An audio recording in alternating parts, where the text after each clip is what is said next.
உபதேசமாக சொல்லி அவன் டெய்லி அதை செய்யணும். இந்த காயத்ரிங்கிறது ஒரு செய்யுளுடைய பெயர். அந்த மாதிரி 24 எழுத்துக்கள் இருந்ததுன்னா அது பேர் காயத்ரின்னு பேர். இப்போ இங்கே எழுதியிருக்கிறார் இல்லையா, அந்த ஸ்லோகங்கள்லாம் அனுஷ்டுப் அப்படின்ற ஒரு அமைப்பில் இருக்குது. உங்களுக்கு கூட தெரியும் இல்லையா, ஆனந்த பைரவி அப்படின்னு ஒரு ராகம். அதே மாதிரி இன்னொரு பைரவி இருக்கிறார். அவர் யாரு? சிந்து பைரவி. இது ரொம்ப சிந்து பைரவி ரொம்ப பிரபலமானது. சண்முக பிரியா அப்படி ஒரு ராகம். சரவண பவ என்னும் திருமந்திரம், அது சண்முக பிரியா.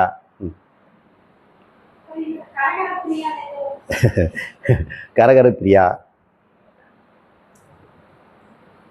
ஒவ்வொரு ராகமும் தனிப்பட்ட முறையில் இருக்குது இல்லையா.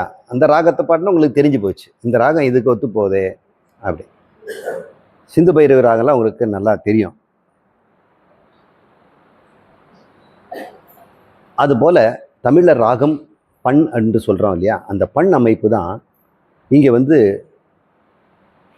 சந்தஸ் அப்படின்னு பேர். நாம் கூட சந்த கவி, சந்தம் எடுத்து கொடுங்க நான் பாடுறேன் அப்படின்னு. இப்போ நம்ம பண்ணுறது ஒரு காயத்ரி சந்தஸ். அந்த சந்தஸில் எழுதப்பட்ட மந்திரங்களுக்கு காயத்ரி மந்திரம். அதை விஷ்ணுக்கு எழுதுனா அது விஷ்ணு காயத்ரி.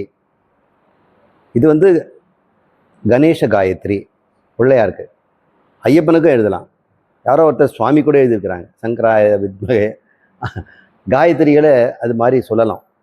இப்போ நம்ம பார்க்குறோம், ஓம் தத் புருஷாய வித்மகே வக்ரதுண்டாய தீமஹி தன்னோ தந்தி பிரச்சோதயாத். ஓம்க்கு அர்த்தம் உங்களுக்கு தெரியும். அது எல்லா மந்திரங்களும் ஓங்காரத்தில் ஆரம்பிக்கணும்.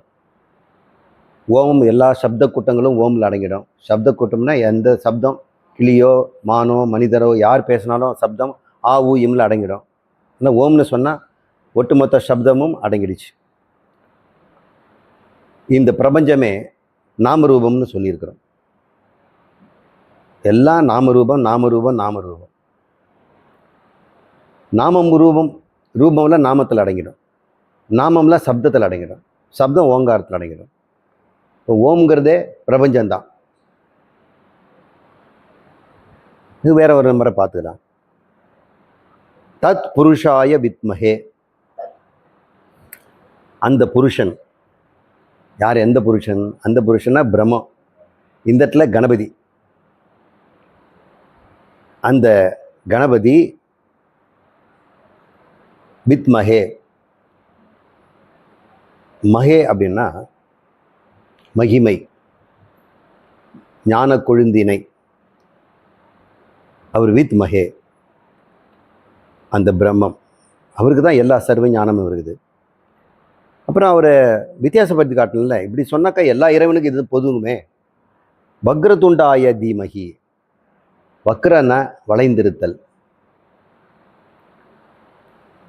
அப்புறம் துண்டுபட்டு இருக்குது வேற அந்த தந்தமும். அந்த தந்தம்னு சொன்ன உடனே வேற எந்த சாமியும் உங்களுக்கு ஞாபகம் வராது. ஆனால் இந்த பெருமாளும் ஒரு தந்தம் வச்சிருக்கிற பன்றியாக வந்திருக்கிறாரு. அப்போ அவர் வந்துடக்கூடாது இல்லை. அதனால் வக்ரதுண்டாய துண்டுபட்ட. அப்படின்னா இப்போ பிள்ளையார் வந்துட்டார் அடையாளம் காட்டுறதுக்காக. நம்ம கூப்பிடும்போது கரெக்டாக கூப்பிடணும். இந்த ஆவாகனம் பண்ணுற மந்திரம் இதெல்லாம்.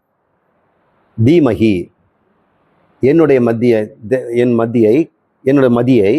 அத்தியை பிரச்சோதயாத், பிரகாசிக்க செய்யட்டும், என்ரிச் பண்ணட்டும், நிரப்பட்டும். எதனால்? என்னுடைய அறிவினால, என்னை பற்ற அறிவினால. தன்னோ, தத்துனா அவர், நகனா நம்ம, அவர் என்னை, அது பேர் தன்னோ. தன்னோன்னா தத்து, நக. நக அப்படின்னு சொன்னால் என்னை, நம்மை அப்படின்னு அர்த்தம். ந அப்படின்னு போட்டோம்னா அது இல்லைன்னு ஆகிடும். ந பிரஜோதயாதுன்னு சொல்லக்கூடாது, நஃப் பிரஜோதயாதுன்னு சொல்லணும். அந்த இஃப் வரணும். இல்லைன்னு சொன்னால் நான் எனக்கு பிரகாசம் வேண்டான்ற மாதிரி ஆகிடும். மந்திரத்தை ஒரு தப்பாக உச்சரித்தமான பலன் மாறிடும். அவர் பெர்மிட்டு போயிட்டாரு, இந்த படிப்பே வேண்டாங்கிறான், 100 தேங்காய் உடைச்சான், இதுக்கு எதுக்குடா இவ்வளோ உடைச்சான். ஓம் தத்புருஷாய வித்மஹே வக்ரதுண்டாய தீமஹி தன்னோ தந்தி பிரசோதயாது. அவர் என் புத்தியை தீமகி பிரசோதம் செய்யட்டும். மறுபடியும் தந்தின்னு பல்ல தான் ஞாபகப்படுத்துகிறாங்க, தந்தத்தை ஞாபகப்படுத்துகிறாங்க. இப்போ அவருக்கு பல பெயர்கள். இது பிள்ளையாருக்கு அர்ச்சனை பண்ணும்பொழுது மலர் தூவி தூவி போடணும். இந்த முதல்ல இந்த சொல்லும் பொழுது மலர் இந்த மாதிரியான பிரசாதங்கள் எல்லாம் தீர்த்தத்தில் எடுத்து சுற்றி அர்க்கியம் பண்ணணும். அது பேர் அர்க்கியம்னு பேர். அது செய்துட்டோம்னா அதிசுத்தமாகிடும். அது பேர் புரோச்சனம்னு பேர்.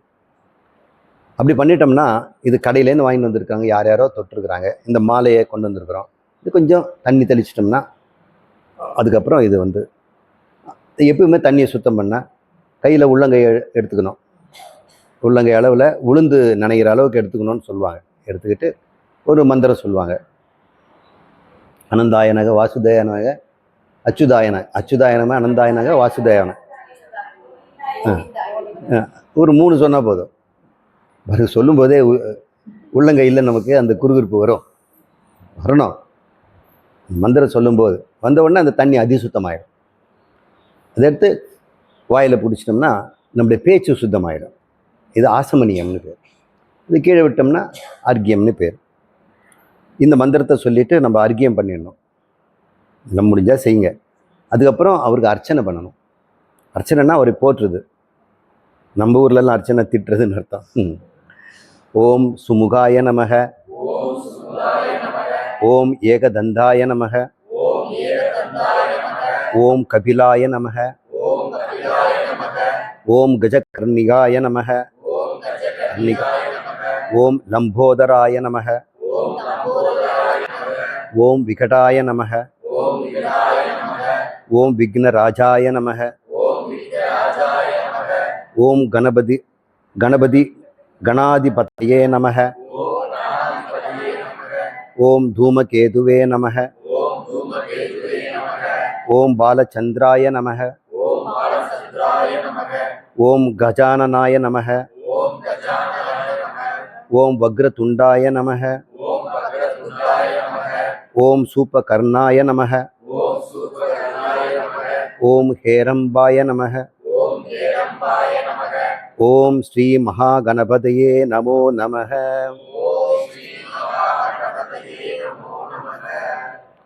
இதுக்கெல்லாம் ஒரு அர்த்தம் இருக்குது. அப்புறம் நான் சொல்கிறேன். சுமுகம்னா சுமுகமாக இருந்துக்குங்கன்னு சொல்கிறோம்ல, கோபம் இல்லாமல் இருக்கிறது. அவர் முகம் எப்போ சுமுகம். சுமுகம். ஏகதந்தாயன ஒரு பல் தான் உடைச்சிட்டாரு எழுதுறது. கபிலாயன கருப்பாக இருப்பார், இல்லை அது கோல்டன் கலர் இப்படின்னு வரும்.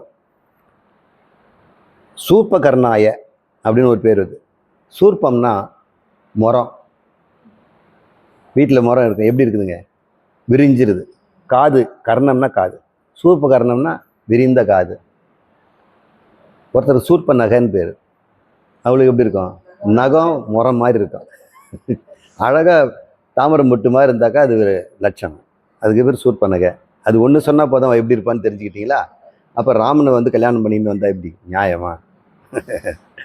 அப்புறம் தீபம் காட்டும் பொழுது சொல்ல வேண்டிய மந்திரம் தமிழில் சொல்கிறோம். இல்லக விளக்கது இருள் கெடுப்பது, சொல்லக விளக்கது ஜோதி உள்ளது,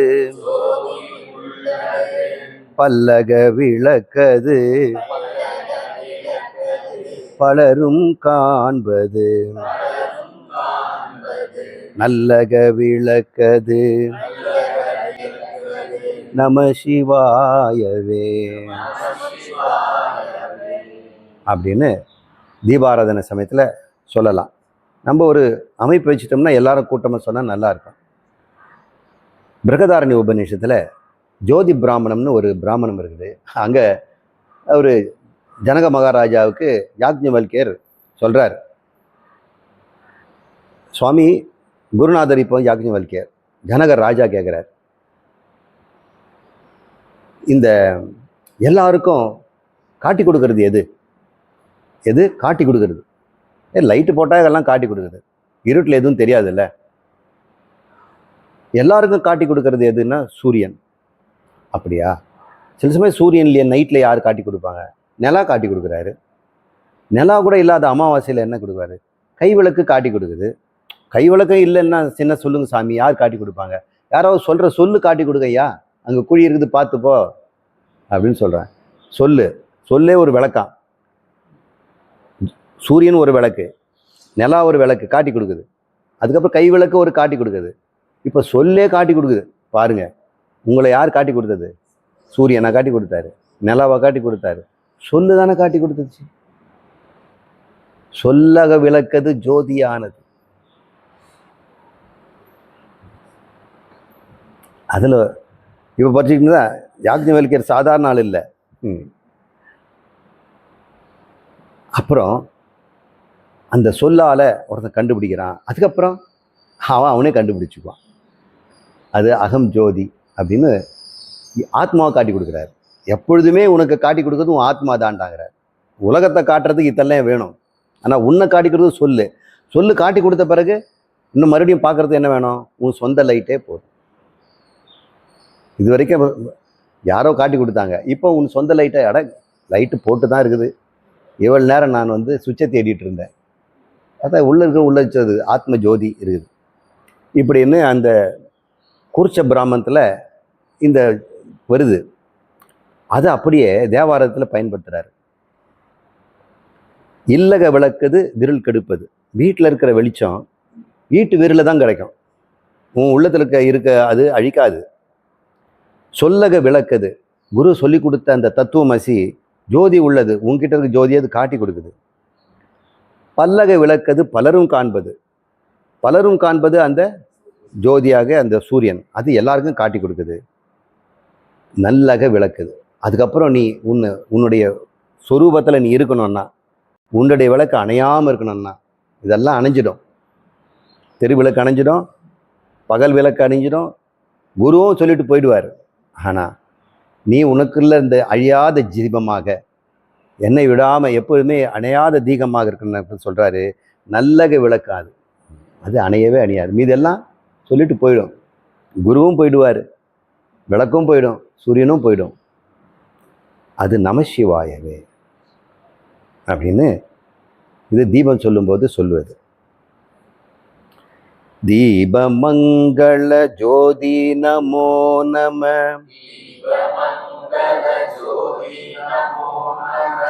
தூய அம்பல லீலா நமோ நம,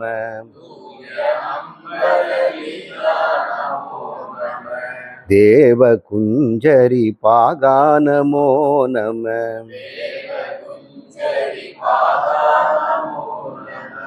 அருள் தாராய்.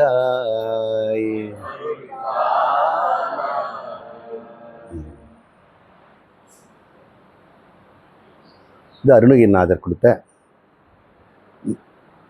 நாதபிந்து கலாதி நம்மளை தீபத்துக்காக எடுத்துக்கிட்ட பாட்டு. தீபம் காட்டும்போது நம்ம மனசுக்குள்ளே சொல்லிக்கணும்.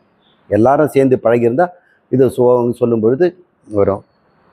தீபமங்கள ஜோதி நமக, தூய அம்பல லீலா நமக. இந்த பரமேஸ்வரன் தூய அம்பலம். அம்பலம்னா துணின்னு கூட எடுத்துக்கலாம், ஆகாசம் எடுத்துக்கலாம். தூய ஆகாசம் அது ஞானஸ்வரூபமானது. இருந்தாலும் அவர் ஜகத்தை சிருஷ்டி பண்ணி விளையாடுறாரு. தூய அம்பலம் லீலா, அது லீலை பண்ணுது. நீங்கள் சிவமேன்னு படுத்துட்டு இருந்தீங்கன்னா தூய அம்பலம், எழுப்பி விட்டோம்னாக்கா லீலை வந்துடும். இப்போ குழந்தை நல்ல பால் குடிச்சு தூங்கினா தூய அம்பல நமோ நமக, எழுந்த பிறகு லீலா நமோ நமக. அவன் பண்ணுற சேட்டையை தாங்க முடியாது. அதுக்குள்ளே தூங்குறதுக்குள்ளே குளிச்சுட்டு வந்துடலாம், துணி துவைச்சிட்டு வந்துடலாம், குக்கரில் சாதத்தை வச்சுட்டு வந்துடலாம் அப்படின்னு அம்மா ஓடுவா. ஏன்னா அவன் தூங்குறான், அவன் லீலை ஆரம்பிச்சுட்டா முடியாது. அந்த மாதிரி பகவானை தூய அம்பல லீலா நமக, நீ அப்படியும் இருக்கிற இப்படியும் இருக்கிற. தேவ குஞ்சரி, குஞ்சரின்னா யானைக்குட்டி. தேவ குஞ்சரிங்க வள்ளியும் குறிக்கும். முருகன் தான் அவர் எப்பவும் பாடுவார். அதனால் அவருடைய ஒரு பாகமாக இருக்கக்கூடிய நீ அவனுக்கும் நம்ம அப்படின்னு அருணகிரிநாதர் சொல்லியிருக்கிறாரு. இப்படி சில பாடல்களை நம்ம பார்த்துட்டோம் இல்லையா.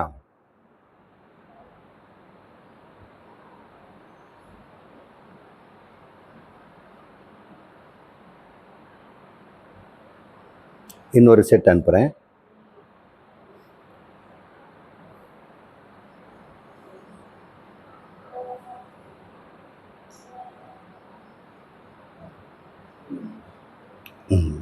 இது சீக்கிரம் பார்ப்போம். சாஸ்திரம் பற்றி படிக்கணும் இல்லையா, அதுக்காக. ஓம் சுக்லாம்பரதரம் விஷ்ணும் சசிவர்ணம் சதுர்புஜம்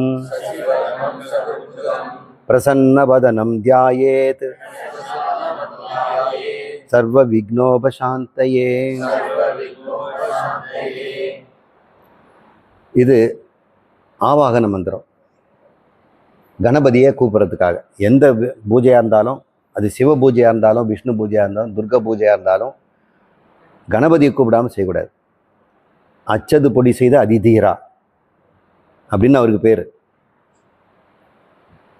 கணபதிக்கு. அவங்க அப்பா சொல்லாமல் கொள்ளாமல் இவர்கிட்ட எல்லாம் பூஜை தேங்காய் உடைச்சிட்டு தானே எல்லாம் காரியம் செய்யணும். அவர் திரியம்பகம் பண்ணிட்டு 3 உலகத்தையும் அழிக்கிறதுக்கு வந்துட்டார். திரிபுர அந்தகம். அது போனவொடனே தேர் உடஞ்சி போச்சு. என்னடா இது அபசகனம் மாறுதே, நம்ம போருக்கு கிளம்பணும். இந்த உறக்கம், விழிப்பு, கனவுங்கிற 3 பேரும் ஒரே நேரத்தில் இருக்க மாட்டாங்க. அவங்க வரம் வாங்கி வச்சிருக்கிறாங்க. நாங்கள் ஒன்றா இருக்கும்போது நீ அடிச்சுனா தான் நாங்கள் சாவோம். அந்த திரிபுரங்களை அழிக்கணும்னா அவங்கள ஒன்றா இருக்கிற நேரம் ஒன்று இருக்குது, அது துரியம் தான். அந்த ஞானத்தில் நம்ம பார்த்துடலாம். அதை அவர் புன்சு விட்டுறாரு. நீங்கள் துரியத்தில் வந்துட்டீங்கன்னா என்ன சொல்லுவீங்க? கனவை பார்த்து நீ காணா போயிட்ட. நனவை பார்த்து என்ன சொல்லுவீங்க? என் பிச்சையில் இருக்கிற ஓடிப்போ அப்படின்னு. தூக்கத்தை என்ன சொல்லுவீங்க? ஓடிப்போன்னு சொல்கிறீங்க. அப்போது புன்முறுவல் பூக்குறாராம். ஆனால் அதுக்கு போகும்போதே இவருக்கு ரதம் உடஞ்சி போகுது. அப்போ அது மாதிரி அதுக்கு கணபதியை சொல்கிறார், ஐயோ பையன் அந்த மாதிரி பண்ணிட்டான் போல் இருக்கு, கணபதி தெரியாமல் போயிட்டோம்ப்பா, உங்ககிட்ட பெர்மிஷன் வாங்கிக்கணும், அனுஜ்ஞை வாங்கிட்டு போகணும் அப்படின்றதுனால அப்படி சொல்கிறார் அருணகிரிநாதர். அச்சது பொடி செய்த அந்த ரதத்தினுடைய அச்சை பொடி செய்த அதிதீரா, கைத்தல நிறைகனி அப்பமோட அவள் பணியில் அது வரும். அப்படிப்பட்டவர் எல்லா விக்னங்களையும் அவர் நீக்கிடுவார். விக்ன ராஜா. அவர் எப்படிப்பட்டவர்? சுக்லாம் பரதரம் விஷ்ணு. சுக்லம்னா வெண்மை, அம்பரதரம் ஆடை. இந்த இடத்துல ஞானம் அல்லது சைதன்யம்னு எடுத்துக்கலாம். நம்ம சைதன்யம் எடுத்துக்குவோம். சாமானிய மக்கள் அதை வெள்ளை ஆடை உடித்தவரே. பிள்ளையாருக்கு ஒரு நல்ல வெள்ளை ஆடையை நம்ம போடணும். அம்பரதரம் அதை தரித்திருத்தல், அந்த தரித்திருந்தால் அடைந்திருத்தல். அம்பரதரம், சுக்ல அம்பரதரம், வெள்ளை ஆடை தரித்திருப்பவரே. விஷ்ணு, எங்கும் வியாபித்திருப்பவரே. எங்கும் வியாபித்திருப்பவர்னு அவங்க நினச்சிக்குவாங்க. கேப்பு மூளை முடுக்கலெல்லாம் கூட பொந்தூர் எலி வலையில் கூட சாமி இருப்பார் அப்படின்னு அப்படி எடுத்துக்குவாங்க. நாம் என்ன சொல்வோம்? இடம் மட்டும் இல்லை, அதில் பொருள் நீ தான். அப்போ நாம் நினச்சிக்கிறோம் நம்மளெல்லாம் விட்டு அங்கே என்ன சுத்திரத்துலலாம் சாமி ஏய் நீ சாமி தான் அப்படின்னு நாம் நினச்சிக்குவோம். அவங்க அப்படி நினச்சிக்கிறாங்க. அது பேர் விஷ்ணு. சசிவர்ணம், சசின்னா நிலா, அது மாதிரி பால் போல முகம், பால் போல முகம். இது இந்த சிதாபாசன். சதுர்புஜம், 4 கைகளை உடையவர். 4 கைகளும் ஒரு வேலை செய்யும். அதில் அங்குச, பாசம், வரதம், மோதம், இந்த 4 வச்சிருப்பார். இதனுடைய விளக்கங்களை நான் ஒரு முறை சொல்லித்தரேன். 4 வியாபித்திருத்தல், சர்வ வியாபகம். பிரசன்ன வதனம், எப்பொழுதுமே அன்பு, அமைதி, ஆனந்தம் அவர் முகத்தில் இருந்துக்கிட்டே, அது பேர் பிரசன்னம்னு பேர். முகத்தை பார்த்தா பிரசன்ன அப்படின்னு சொல்கிறோம். வதனம்னா முகம். பிரசன்ன வதனம் தியாயேத், அதை நான் தியானிக்கிறேன், நினச்சி பார்க்குறேன். இதெல்லாமே தியானத்துக்கு உண்டான மந்திரம். தியான ஸ்லோகம்னு தான் இதுக்கு பேர். இப்படி நினச்சி பார்க்கும்போதே தியானம் பண்ணணும். என்ன தியானம் பண்ணணும்? சுக்லாம்பரதம் ஞாபகம் பண்ணணும். அவங்க வெறும் துணியை பார்த்து பார்ப்பாங்க. நாம் வேதாந்தி என்ன பண்ணணும்? தூய அம்பலமாக இருக்கக்கூடிய என்னுடைய மனதுக்கு பின்னாடி இருக்கக்கூடிய ஆத்மாவையே நான் அப்படி பார்க்குறேன். என் மனதும் விரிந்து போயிடுது. மனசு குறுகி இருந்தால் உடம்போடு இருக்கும், சின்ன சின்ன அல்ப ஆசைகளோடு ஓட்டிக்கிட்டு இருக்கோம். ஆசையெல்லாம் நீங்கிடுச்சுன்னா மனசுக்கு உட்கார இடமில்லை. மனசு உட்காரத்துக்கு ஒரே இடம் ஆசை தானே, கவலை தானே. கவலையும் இல்லை ஆசையும் இல்லைன்னா மனசு எங்கே உட்காரும்? இன்னும் உடமே இல்லையான்னு அது எங்கும் விரிந்து போயிடும். ஆனால் ஒரு கவலை வந்தோடனே என் மனசு எங்கெல்லாம் ஓடி வந்து இங்கே உட்காந்துது. அப்போ விஷ்ணுவாக இருக்கிறவன் என்ன ஆகிறான்? இங்கே துரும்பாயிட்டான், ஆழியில் துரும்பாக. பிரசன்ன வதனம் தியாயேத். எதுக்காக நான் நினைத்து பார்க்குறேன்? சர்வ விக்ன உபசாந்தையே. அனைத்து விக்னங்களாம் தடைகள் எல்லாம், தொழில் தடை. இந்த இடத்துல நமக்கு என்ன சொல்லுவோம்? வேதாந்திக்கு சிரவண மனன இத்தியாசத்தை தடை வரக்கூடாது. சுவாமி கூப்பிட்ற அன்னைக்கு நாங்கள் லீவாக இருக்கணும், குழந்தைங்கள்லாம் என்னை விடுவிக்கணும், எனக்கு வேலை கிடைக்காம வேலை எல்லாம் கொடுத்துடக்கூடாது அப்படின்னு கேட்குறதுக்கு இந்த மந்திரம் நமக்கு. அப்படி அந்த விக்னங்கள், சர்வ விக்னங்கள் உபசாந்தி அப்படியே அணைந்து போயிடுது. குபுகுமுன்னு எரிகிற நெருப்பில் தண்ணியை தெளித்த உடனே பொக்குன்னு அணைஞ்சு போயிடுது. அது பேர் உபசாந்தி. அடுத்தது ஓம் வக்ரதுண்ட மகாகாய சூரிய கோடி சமப்பிரப நிர்விக்னம் குருமே தேவ சர்வ காரியேஷு சர்வதா. கணபதிக்கு வக்ரதுண்ட அப்படின்றார், வளைந்த கொம்பினை உடையவரே. மகாகாய, அவர் உடம்பு மிக பெருசாக இருக்குது, ஆகாயம் அளவுக்கு விரிந்திருக்குது. நீங்கள் உடனடியாக நம்ம அர்த்தத்தில் பார்க்கணும், வேதாந்த அர்த்தத்துலையும் பார்க்கணும், சாமானிய அர்த்தத்துலையும் பார்த்துக்கணும். சூரிய கோடி சமப்பிரப. இந்த வக்ரதுண்டங்கிறதுக்கு எப்படி வேதாந்தி பார்ப்பான்? மகாபாரதத்தை எழுதுறதுக்கு எடுத்தப்பட்ட பல்லுடையவர்ல. அப்போ மகாபாரதம் தர்ம சொரூபமானது இல்லையா? இறைவன் தன் சரித்திரத்தை எழுதுறதுக்கு தன் பல்லே எடுத்துக்கிறார் அப்படின்னு சிந்திச்சு பார்க்கணும். அதுதான் நிதித்தியாசனம். வக்ரதுண்டன்னா அப்படி பார்க்கணும். சாமானிய மக்கள் பொம்மை இல்லாத பல்லு உடஞ்சிருக்கிறத ஞாபகப்படுத்திக்குவாங்க, அவங்க பண்ணிக்கிட்டான். குழந்தைங்களுக்கு அதுதான் வேணும். மகாகாய அப்படி புரிஞ்சுக்க. சூரிய கோடி சமப்பிரப, ஆயிரக்கணக்கான சூரியன்கள் ஒரே சமயத்தில் உதித்தால், அதுவும் வெப்பம் இல்லாமல் குளிர்ச்சியாக இருந்தால் சமப்பிரப, அதுக்கு சமமான பிரபன்னா வெளிச்சம், பிரபை, சமப்பிரப, சூரிய கோடி சமப்பிரப, ஆயிரக்கணக்கான அப்படின்னு உள்ளொளி அப்படி இருக்குன்னு சொல்கிறாங்க. குருமே தேவ, நாம் செய்கின்ற காரியங்கள், குரு இங்கே குரு கிடையாது, குருமே தேவன்னு சொல்லணும். நிர்விக்னம் குருமே தேவ, கூல இல்லைனாக்கா குருக்கு விக்னம் போயிடும். நான் செய்கின்ற காரியங்களை எப்போ? சர்வதா, சர்வ காரியேஷு, எல்லா காரியங்களையும் எப்போதும் செய்யும் போதும், எல்லா காரியங்களும் எப்போதும் செய்யும் போதும், சர்வதா குருமேசே தேவ, நான் செய்யும் பொழுதெல்லாம் நிர்விக்னம், அவர் தடையில்லாமல் செய்து கொடு அப்படின்னு இந்த மந்திரம் சொல்லுது. ஓம் கணானாம் த்வா கணபதிஹிம் ஹவாமஹே கவிம் கவீனாம் உபமஸ்ரவஸ்தமம் உபமஸ்ரவ தமம் உபமஸ்ரவதமம் உபமஸ்ரவதமம் ஜேஷ்டராஜம் பிரம்மணாம் பிரம்மணஸ்பதஹ ஆனஹ ஸ்ருண்வன் ஊதிபிஹி சீதசாதனம் ஸ்ருண்வன்னூதிபிஹி. மெல்ல சொல்லுங்க. ஸ்ருண்வன் ஊதிபிஹி ஸ்ருண்வன்னூதிபிஹி ஸ்ருண்வன்னூதிபிஹி சீதசாதனம். ஓமுக்கு அர்த்தம் தெரியும். கணானாம் துவா கணபதியும், கணபதிகளுக்கெல்லாம் கணங்களுக்கெல்லாம் நீதான் கணபதி. துவானா நீ. கணானாம் பூதகணங்கள். பூதகணங்கள் என்ன? பூதம்னா ஜீவர்கள், புழு பூச்சி, தாவரங்கள், பறவைகள், பாம்புகள், பசுக்கள், மனிதர்கள், தேவர்கள், பித்திருக்கள், சித்தர்கள், யோகிகள், கந்தர்வர்கள், யக்ஷர்கள், பிரம்மலோகத்திற்கு சத்தியலோகத்திற்கு அத்தனை பேருமே கணம்.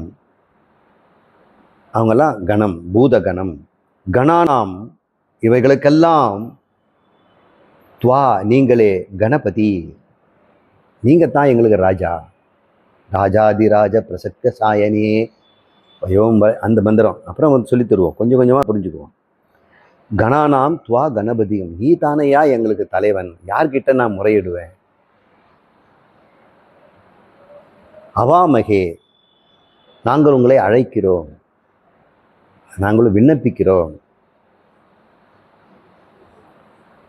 கவீம் கபீனாம், கபீனாம்னா கவிகள், எதிர்காலத்தையும் நடந்த காலத்தையும் நினைவில் வைத்துக்கொண்டு திட்டமிடுகின்ற பேர் கவின்னு பேர்.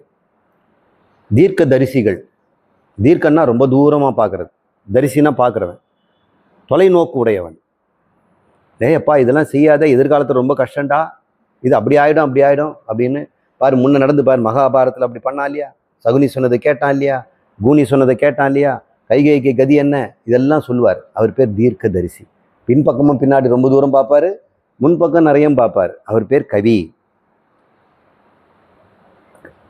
அந்த மாதிரி எதிர்காலம் நிகழ்காலம் எல்லாத்தையும் வைக்கிற காளிக்கு கவய காளின்னு பேர். ஏன்னா அவிதான் கவி. கவின்னு என்ன, கடந்த நிகழ்கின்ற எதிர்கால காலத்தையே அறிந்தவள் அவள் காளி. காலத்தை அறிந்தவள் காளி. அவள் எப்படிப்பட்டவ, இந்த மூன்றையும் அறிந்ததுனால அவ கவி. அதனால கவய காளி அப்படின்னு அர்த்தம். கவய, நீங்கள் அவங்களுக்கெல்லாம் கூட கவினாம் கவி. இங்கெல்லாம் சொல்கிறாங்களே, இவங்க தான் ராஜகவி, இவங்க வந்து வாசுகவி, இவர் சித்திரகவின்லாம் பேர். கவிகள் 4 விதம் இருக்கிறாங்க, 4 வித கவிகள். சித்திரகவின்னா பாட்டு பாடினே படம் வரைவாங்க. சரி, நம்ம சாப்டர் மாறிடும். சதுர்கவி அவங்கெல்லாம். அவங்க கவிகள் எல்லாம் சும்மா அவங்க முன்னாடி, அவங்களுக்கெல்லாம் நீ பெரிய கவி, கவினாம் கவி அப்படின்னு சொல்கிறாங்க. சும்மா புகழதான், சாமி புகழ்ந்தான் அவர் வரம் தருவார். கணானாம் துவா கணபதியும் ஹவாமகே நாங்கள் அழைக்கிறோம். கவியும் கவியினாம் எப்படிப்பட்டவங்க, உபமஸ்ரவஸ் தமம். உபமஸ்ரவஸ் அப்படின்னா கம்பேரிசன், உபமானம் பண்ணுறது. தமம் நீங்கள் சூப்பர்லேட்டிவ். நம்மளுடைய கம்பேரிசன் சொல்லுவோம் இல்லையா, குட்டு, பெட்டரு, பெஸ்ட்டு அப்படின்னு சொல்லுவோம். ஸ்வீட்டு, ஸ்வீட்டர், ஸ்வீட்டஸ்ட், அதுக்கு மேலே கிடையாது. இப்போ சமஸ்கிருதத்தில் தமம்னு போட்டால் போதும், சூப்பர்லேட்டிவ்னு அர்த்தம். உபமஸ்ரவஸ் தமம், இவங்களுடைய சிறப்புகளுக்கெல்லாம் மேலான சிறப்புடையவர் அப்படின்றது தான் கவியும் கபீனாம் உபமஸ்ரவஸ் தமம். அப்புறம் ஜேஷ்டராஜம் பிரம்மனாம், பிரம்மணஸ்பதக. பிரம்மனாம்னா வேதங்களை அறிந்தவர்கள். பிரம்மணஸ்பதக, இந்த வேதத்தைலாம் அறிந்த பிரம்மா இருக்கிறாரு, 4 தலை தம்மா, அவர். பிரம்மனாம் பிரம்மணஸ்பதக நீ ஜேஷ்டராஜம், நீதான் முதலில் தோன்றிய ராஜா. ஜேஷ்டராஜம், ஜேஷ்டனா முதல், கடைசியில் பிறந்தாக்கா கனிஷ்ட. நம்ம பத்திரிகையில் கனிஷ்ட குமாரதி, கடைசி பெண்ணு, இதுக்கப்புறம் கல்யாணம் கிடையாது அப்படின்னு அர்த்தம். அதுக்கப்புறம் எனக்கு குழந்தை இல்லை, இவன் தான் மூத்தவன் ஜேஷ்ட, அப்புறம் மத்தியம அப்படின்னு. இவர் ஜேஷ்டராஜன், முதல் ராஜா இவர் தான். மீதி பேரெல்லாம் இவர் கீழே வேலை செய்கிறவங்க தான். நஸ் அண்ணா அப்படிப்பட்ட உன்னை நாங்கள், நாங்கள், ஆங்கிறது வந்து அசை. சுருண்வன்னூதிபிகி சீத சாதனம், இங்கே 2 அர்த்தம் எடுத்துக்கணும். சுருண்வன், நாங்கள் கேட்குறத எத்தனையும் உங்களை கூப்பிட்டு இதெல்லாம் சொல்கிறோம். சுருண்வன்னு, சுருண்மத் அப்படின்னா கேட்பாயாக.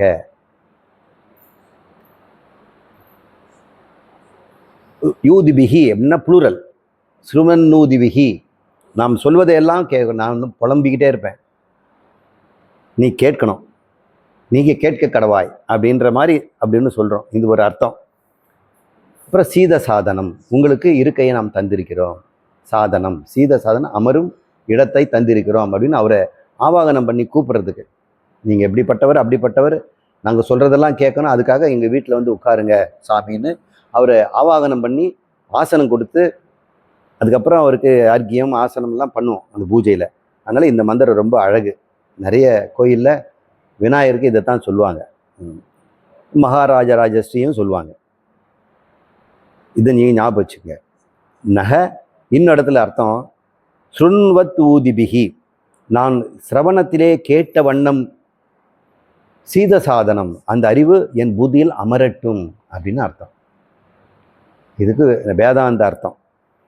நாங்கள் நக சுண்வன்னு, நாங்கள் எப்படி குருவிடம் நம்ம கேட்டு தெரிந்து கொண்டோமோ அதன்படி, ஊதிபிகி அதன்படி, சீத சாதனம், இங்கே சாதனம்னா அமரும் இருக்கை, இங்கே அது அமரட்டும் அப்படின்னு அவர் கை கூப்பி அவாமகே, நாங்கள் உங்களை அழைக்கிறோம் அப்படின்னு அர்த்தம். சரி, இன்னொரு மந்திரம். ஓம் திரையம்பகம் யஜாமஹே சுகந்திம் புஷ்டிவர்தனம் ஊர்வாருகமிவ பந்தனாத் மிருத்யோ முக்ஷீய ம அம்ருதாத். இப்போ ம அமிர்தாத்னா அப்போ மாமிருதாத்ன்னு படிக்கணும். இப்போ படிக்கிறவன் ஓம் திரியம்பகம் யஜாமஹே சுகந்திம் புஷ்டிவர்தனம் ஊர்வாருகமிவ பந்தனாத் மிருத்யோர் முக்ஷீய மாமிருதாத். முக்ஷீய மாமிருதாத், இதனுடைய அர்த்தத்தை பார்ப்போம். இது வந்து சிவனுக்காக சொல்கிற மந்திரம்.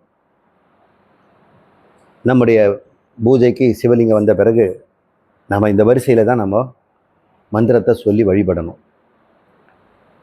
ஓம் திரையம்பகம் யஜாமஹே சுகந்திம் புஷ்டிவர்த்தனம் ஊர்வாரிகமிவ பந்தனாத் மிருத்யோன்முக்ஷீய மாமிருதாத் அப்படின்னு சொல்லணும். ஒரு ராகம். திரையம்பகம்னா 3 கண் உடையவர்.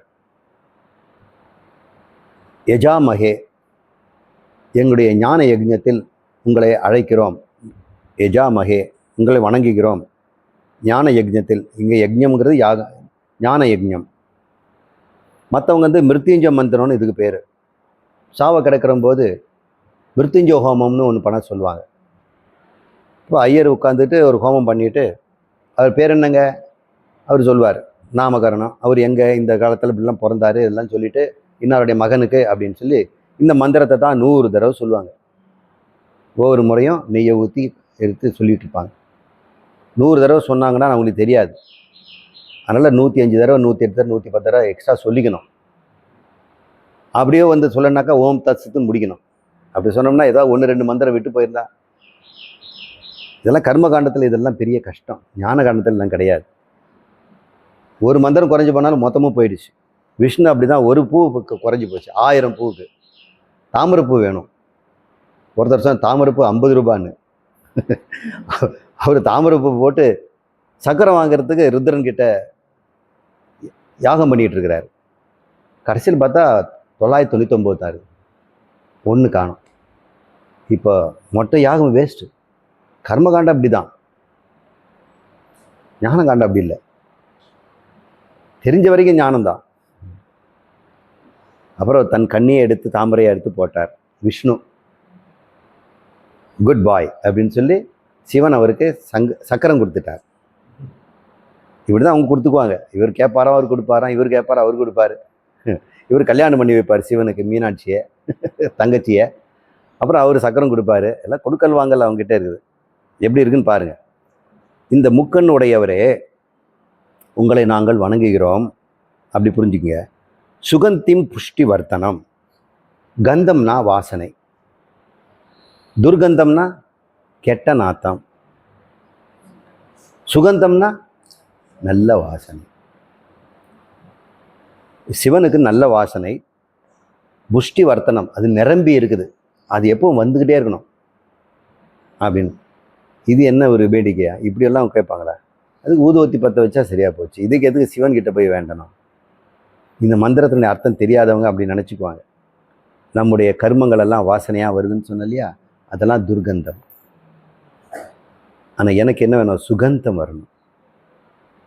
அன்பானந்த அமைதிங்கிற கந்தம் புஷ்டி வர்த்தனம், புஷ்டி அடையணும், உறுதி அடையணும், மேலும் மேலும் வரணும் அப்படின்னு. இதை விட நல்ல மந்திரம் என்ன இருக்குது? முக்கன் உடையவரே, திரியம்பகம் முப்புறம் எரித்தவரேன்னு கூட எடுத்துக்கலாம். முப்புறம் எரித்த சிவனே, உங்களை நான் என்ன வேண்டுகிறேன்?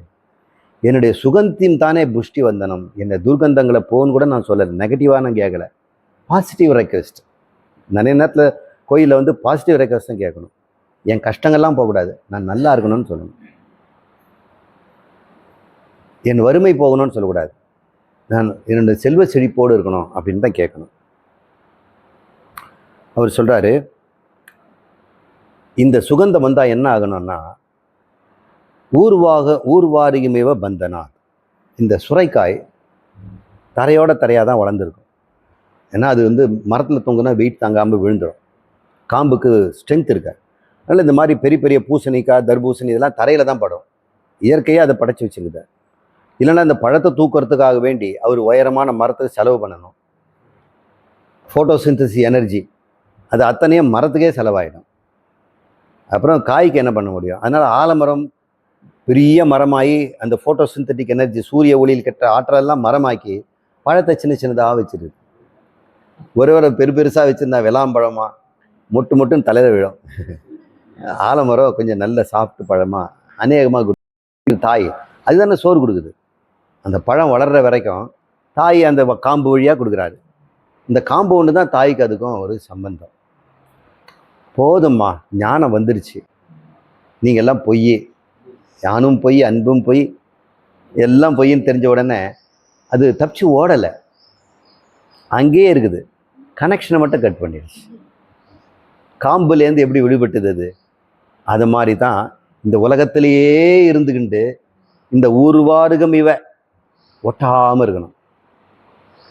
இந்த உலகம் சுற்றுச்சூழலெல்லாம் பெரிய கொடி, இலையும் முள்ளுகளும் புதராக இருக்குது. நான் அதுக்குள்ளே தான் இருக்கிறேன், ஆனால் தனியாக இருக்கிறேன். No connection. ஊர்வாருகம் இந்த சுரைக்காய் எப்படி தன் உருவத்தை எல்லாம் செரிமானம் அடைந்து நிறைவடைஞ்ச உடனே அங்கேருந்து தப்பிச்சு, இப்போ ஜெயிலில் இருந்தவனுக்கு நீ விடுதலைன்னு சொன்ன உடனே சொன்னோம், ஓகே சார், இப்போ நாளைக்கு போனோம் எல்லாத்தையும் போட்டு போனால் போச்சு சார், என்ன இப்போ என்ன இங்கே இருக்குதா இஷ்டமா அப்படின்னு. எங்கே இருந்தாலும் ஒன்று தான் சார், மனசுல இருந்து விடுதலை கிடைச்சா போதும். அவன் அங்கேயே தான் இருக்கிறான். எங்கேயோ ஒரு வேலை போட்டு கொடுங்க சார். எங்கே போவேன் நான்? வெளியே போனால் திருடன், கைதி, ஜெயிலேருந்து வந்தவெல்லாம் வேலை கொடுப்பான். இங்கே இருந்தால் நான் சந்தோஷமாக இருக்கிறேனே அப்படின்னா, ஜெயிலே அவனுக்கு சந்தோஷமாக இருக்கு. அது மாதிரி இந்த பிரபஞ்சமே நமக்கு சந்தோஷமாக இருக்கணும். இந்த மாதிரியான வேண்டுகோளை நமக்கு மந்திரங்கள் சொல்லி கொடுக்குது. சாமிக்கிட்ட கேட்குறது ஒன்று தான். இந்த பந்தநாத், இந்த பந்தத்திலிருந்து ஊர்வாருகம் எப்படி விட்டுப்பட்டதோ அது மாதிரி, விலங்காய் எப்படி பழத்துலேருந்து ஓட்டுலேருந்து விடுபட்டதோ, இந்த பெல்லில் இருக்கக்கூடிய நாக்கு எதுலேயும் ஒட்டாமல் தானாக நிற்குதோ, அந்த மாதிரி நான் உள்ளுக்குள்ளேயே நிற்பேனாக. பந்தநாத் ஊர்வாருகமே அது போல மிருத்யோர் முக்ஷிய, என் சாவு பிறப்புங்கிற மிருத்து மரணத்திலிருந்து, சம்சாரமே மரணம் தானே, கொல்லணுமான்னு என்னை கொன்று போட்டுருங்க அப்படின்னு தான் சொல்கிறாங்க. இப்படி கொல்லாதீங்க, சம்சாரம் தாங்க பெரிய படுகொலை, அது மரணம். வீரன் ஒரு தடவை சாகிறான், கோழை தினம் சாகிறான், அவன் தான் தீரன். மிருத்யோர் முக்ஷிய, இந்த மரணத்திலேருந்து முக்தி வரட்டும் எனக்கு. அமிர்தாத், அமிர்தத்திலிருந்து வேண்டாம், என்ன வேண்டாம், அமிர்தாத், அமிர்தம் எனக்கு வேணும். இந்த சென்டென்ஸ் மட்டும் கேர்ஃபுல்லாக படிக்கணும். மிருத்யோர் முக்ஷிய அமிர்தாத், மரணத்திலேருந்து விடுதலை கொடு, ஆனால் அமிர்தத்திலேருந்து விடுதலை எல்லாம் வேண்டாம், எனக்கு அங்கே தான் இருக்கணும். அந்த சவுண்டு பாருங்கள், இது அர்த்தம் தெரியாமல் நம்ம படிச்சிடக்கூடாது. அமிர்தாத், இப்போ புரிஞ்சுட்டுங்களா? ஓம் திரையம்பகம் யஜாமஹே சுகந்திம் புஷ்டிவர்த்தனம் ஊர்வாரிகமிவ பந்தனாத் மிருத்யோர்முக்ஷீய மாம்ருதாத்.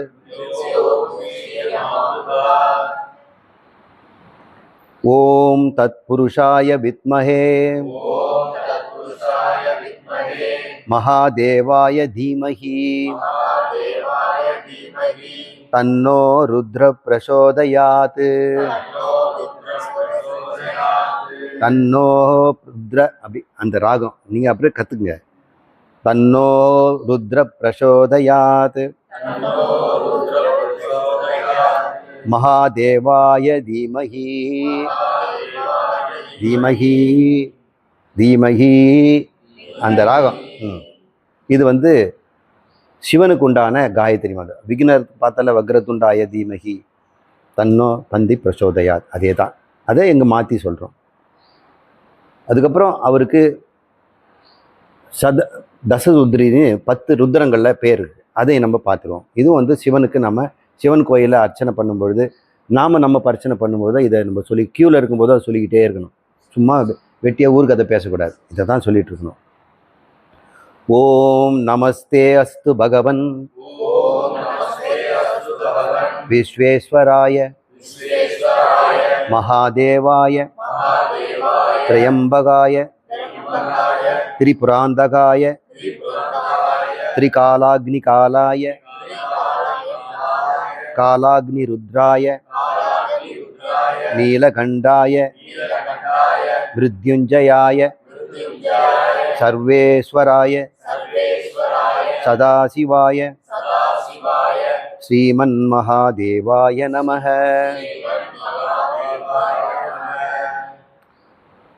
நமஸ்தே அஸ்து பகவன். ஏ பகவன், என்னுடைய வணக்கம் உங்களுக்கு ஆகட்டும். அஸ்து உங்களுக்கு ஆகட்டும்.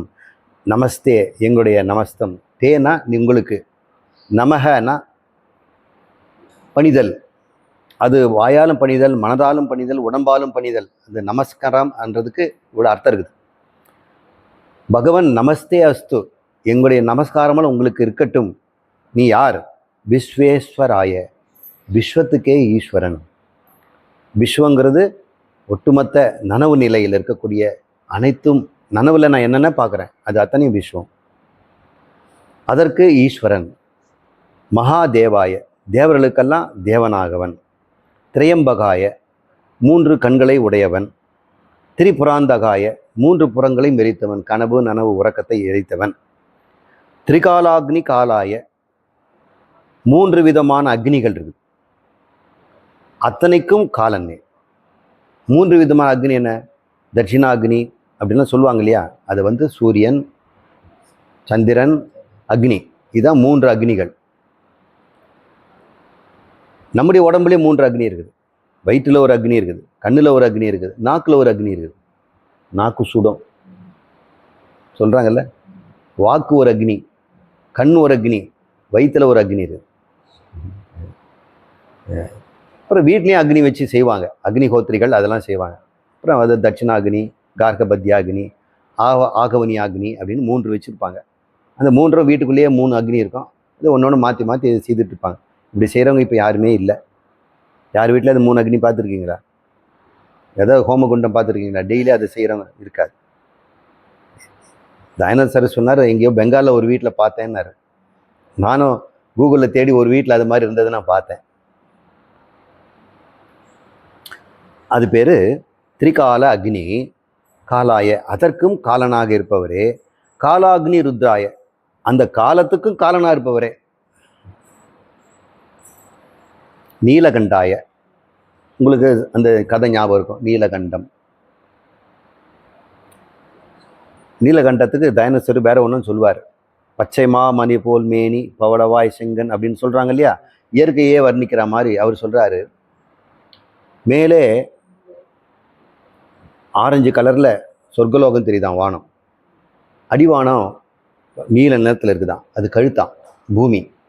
இந்த பூமி, சொர்க்கம், அந்தரிக்ஷம், இந்த 3 நீதான் அப்படிங்கிறது காட்டுறதுக்காக நீலகண்டாய. கழுத்து நீளமாக இருக்குதுன்னா இந்த அந்தரிஷம்ன்ற வானமும் மேலே இருக்கிற தேவலோகமும் பூலோகமும் நீயே அப்படின்றது நீலகண்டாய என்பதனுடைய அர்த்தம். மிருத்யுஞ்சயாய, மரணத்தை வெல்பவன். சர்வேஸ்வராய, எல்லா ஈஸ்வரனுக்கும் ஈஸ்வரன். சதா சிவாய, எப்பொழுதுமே மங்களமாக இருப்பவர். இந்த ஆனந்தமும் அமைதியும் அன்புமாக இருப்பது பேர் மங்களம். மங்களம்னா இதான் பேருங்க. மங்களம்னு பேர் வச்சோம்னா இவங்க 3 இருக்கணும். நாம் அப்படி இருந்தால் நம்ம சுபங்க மங்களம். மங்களமூர்த்தி, கணபதி பாப்பா மோரியா, மங்களமூர்த்தி மோரியா அப்படின்னு சொல்கிறோம் இல்லையா, அந்த மங்களமூர்த்தி. மங்களம்னா இதான் பிரசன்ன வதனம். எப்பவுமே இவர்கிட்ட சதா இருக்கிறதுனால அவருவே சிவ. சிவன்னா அன்பானந்த அமைதி, அதான் அது பேர் மங்களம். சர்வ மங்கள மாங்கல்யே சிவே சர்வார்த்த சாதகே. அதில் மங்களம்னா இதான் அர்த்தம். நீங்கள்லாம் மங்களம். சதா சிவாய ஸ்ரீமன் மகாதேவாய நமக அப்படின்னு இருக்குதுங்க. எப்படிங்க? இப்போ போதும், மீதி இருக்கிறத ஆஃப்டர்நூன் பார்ப்போம்.